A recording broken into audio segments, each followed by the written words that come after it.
तप योगी, कर्म योगी और राजयोगी। केदारनाथ से द्वारका तक मोदी की ध्यान यात्रा। अब की बार कन्याकुमारी में मोदी का ध्यान।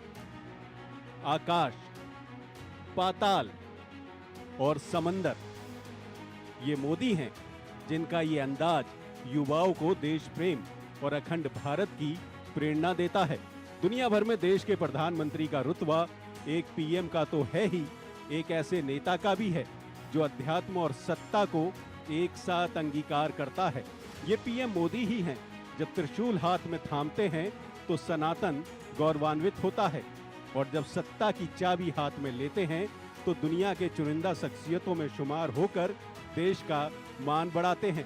लेकिन इस बार पीएम मोदी की तपस्या सत्ता के लिए नहीं है, ये तपस्या है देश के लिए, देश के विकास के लिए। पीएम मोदी की ध्यान यात्रा। पीएम मोदी का अध्यात्म से जुड़ाव करीब 5 दशक से भी ज्यादा पुराना है। पीएम मोदी 1968 में वडनगर से अध्यात्म की तलाश में कलकत्ता के लिए निकले थे। बाद में वे कई जगहों की यात्रा करते हुए केदारनाथ से 3 किलोमीटर दूर गरुड़ चट्टी पहुंचे थे, जहां पर पीएम मोदी ने करीब 1.5 महीने तक साधना की थी। 2017 में केदारनाथ पहुंचे पीएम मोदी ने उस यात्रा का जिक्र किया था और अपनी पहली केदारनाथ यात्रा के साक्षी रहे तीर्थ पुरोहित श्रीनिवास पोस्ती से भी मुलाकात की थी।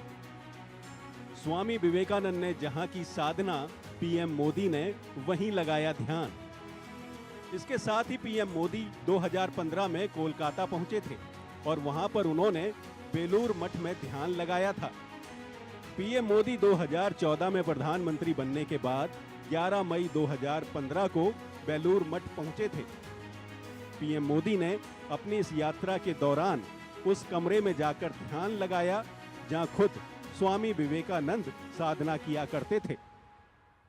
पीएम मोदी ने समुद्र तल में किया था ध्यान। पीएम मोदी ने इसी साल फरवरी में गुजरात में समुद्र के भीतर जाकर जलमग्न द्वारका नगरी के दर्शन किए थे। इस दौरान डाइविंग हेलमेट और गेरुआ वस्त्र पहनकर पीएम मोदी ने समुद्र तल में पालथी मारकर ध्यान लगाया था।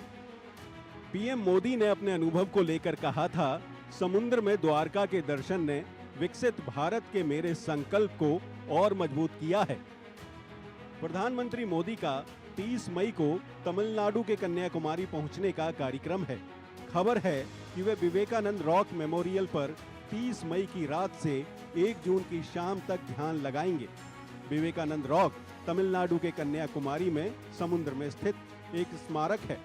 ये तट से करीब 500 मीटर अंदर समुद्र में 2 चट्टानों के ऊपर बना है। कहा जाता है कि 1893 में विश्व धर्म सभा में शामिल होने से पहले विवेकानंद तमिलनाडु के कन्याकुमारी गए थे। यहाँ समुद्र में 500 मीटर दूर पानी के बीच में उन्हें ये विशाल शिला दिखी थी, जहाँ तक वो तैरकर पहुंचे और ध्यान मगन हो गए। अब मोदी यहीं ध्यान लगाने वाले हैं। देश में 6 चरणों के मतदान के बाद अब सिर्फ 1 जून को 7वें और अंतिम चरण का मतदान ही बाकी है। पीएम मोदी धुआंधार प्रचार अभियान में जुटे हैं। 30 मई को चुनाव प्रचार खत्म हो जाएगा। फिलहाल पीएम मोदी का जो कार्यक्रम जारी हुआ है उसके मुताबिक 30 मई को सुबह 11 बजे पीएम मोदी होशियारपुर में एक जनसभा को संबोधित करेंगे। इसके बाद पीएम मोदी तमिलनाडु पहुंचेंगे और रात्रि विश्राम करेंगे। Bureau report, India news.